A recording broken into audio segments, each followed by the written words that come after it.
Hey guys, Wes Logan here with Bass Resource. Want to break down a little bit of summertime fishing for you, and I'm talking about anywhere from early summer to, you know, the dog days where, you know, everybody thinks it's so hard to get a bite, and it really is, but there's a few things that I've learned over the years that can kind of battle that, you know, and still, even when it's a grind, you can still make the best of it and you know, still be able to do good, and, you know, if you're in a local tournament or just want to go out there and catch some fish.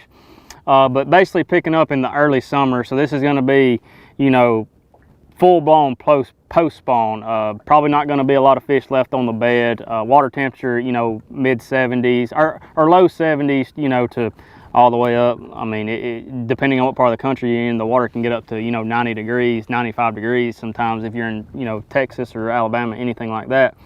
But starting out in the early summer, or late spring, I guess you could say, you're going to be dealing with a shad spawn 90% of the time when that water temperature ever gets above 69 to 70. I start looking for it around 68 in the mornings, and even if the time of year is right, I have seen in, you know, practicing for tournaments or, you know, looking fishing places at different times of the year, that water temperature can actually start in the mornings and be about 65 to 66. And you know, if you read your Bassmaster book, it'll say that a shad spawn most of the time doesn't start until, you know, 70 degrees. Well, that may be the case, but when that water hits 70 degrees at 1 o'clock in the afternoon, you'll actually start seeing a shad spawn start up. And I've done that quite a bit and actually caught some fish off of it and have ran that pattern in a tournament where I've kind of fished spawning fish or, you know, just, you know, regular different patterns, and then the sun gets real high and the water gets picked up, the temperature does, and then you go run some shad spawns places, and they could be in the shade or they could be in the sun. I've seen it go both ways, but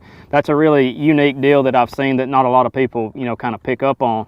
And that's also a good way to, if you have a warming trend coming up, like where, let's say that, you know, it's been a little bit cool and now it's going to be hot for the next week. But when you start seeing that shad spawn happen in the middle of the day, it could be 2 or 3 days later, but that shad spawn is going to be wide open in the morning. And it may give you a little head start on guys that don't really know what's going on, because when it happens in the morning, a lot of times it doesn't happen but only an hour or two. So if you're already knowing to look for that in places, you know, you could kind of be ahead of the game and catch a few more fish and get on that deal before a lot of people do.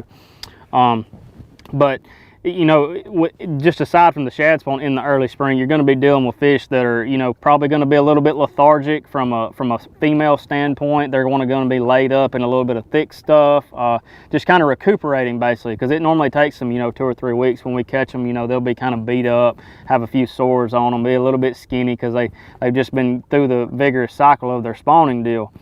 So I kind of try and focus on places that it's almost like a pre-spawn deal. The same places they would kind of set up before they go on the bed is sometimes the same places they'll set up, you know, coming off. The biggest deal with them coming off the bed is that's when your offshore deal kind of comes into play a lot more.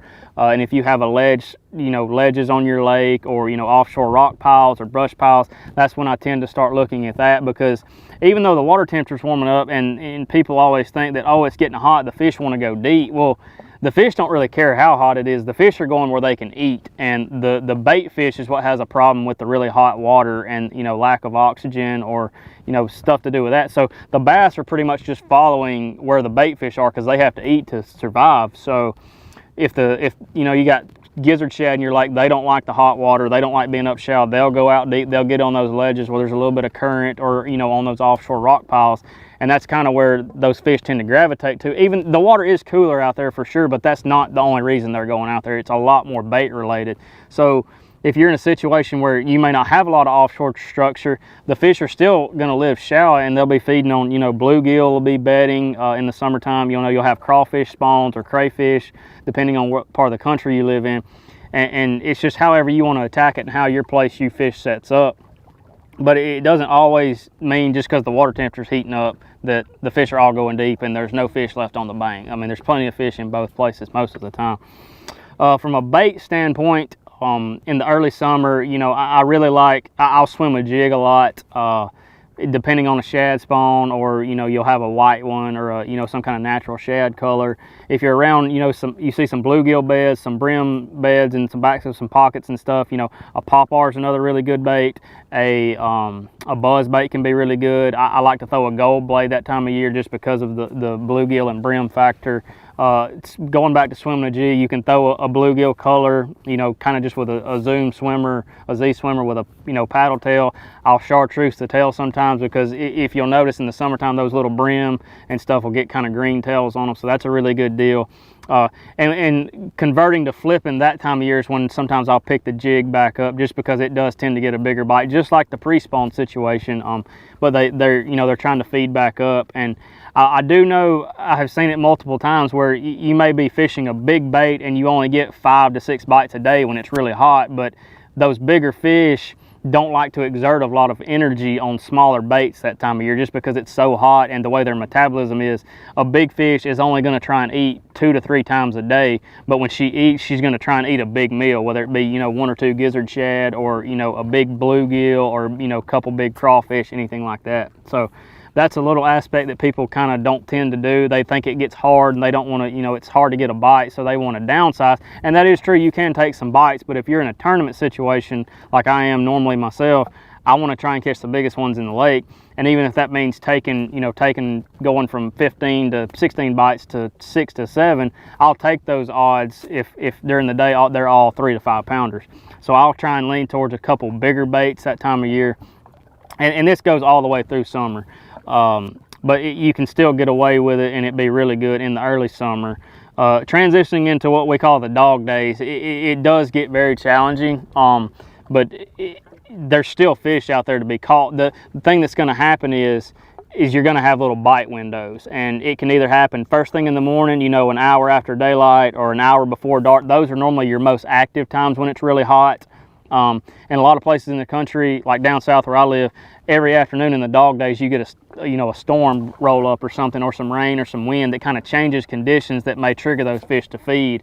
So that's kind of one thing that I like to pay attention to, just fishing around in the summertime. But in a tournament situation, you don't ever have that thunderstorm aspect in the afternoon a lot of the time. Sometimes it'll roll in earlier, but the early morning bite's normally really good. But there are times, whether it be, you know, whatever cycle the moon's on, or, you know, whatever might have happened the day before, something, the fish may not bite first thing in the morning, and a lot of times it'll pick up really good, like dead in the middle of the day, you know, hot as can be, you know, lunchtime, and you'll kind of be anticipating that, because at some point they've got to feed. And if it doesn't happen in the morning, a lot of times if you just stay with it, you'll see it start picking up around, you know, 10 to 12 o'clock. I've seen it do it quite a bit. From a bait situation with the dog days, it does get kind of deterring to go out there, because you may only catch, you know, 3 or 4 during the day. But that's where your big ribbon tail worms come in, whether you're fishing offshore with it, throwing it on a big shaky head, or throwing it in a brush pile, or, you know, flipping it on a boat dock, or throwing it in laydowns way up a river somewhere where you got a little bit of current. That's kind of the number one go-to bait that I like to do. I don't know why. I'm from a biologist standpoint, I have no idea why I like that 10 to 12 inch red worm, but something about it in the summertime, it just, you know, it gets them going, and you can get a few extra bites on it, and, you know, you have a chance to catch a really big one. It's just a good way to go. Topwater's a really good thing early in the morning, and it's kind of just pick your poison, whatever you like to do, whether it be a frog, a buzz bait, a popar, you know, a walking bait like an outlaw from arc fishing. That's a really good one to throw, especially if you've got spotted bass or smallmouth in the mix in that situation.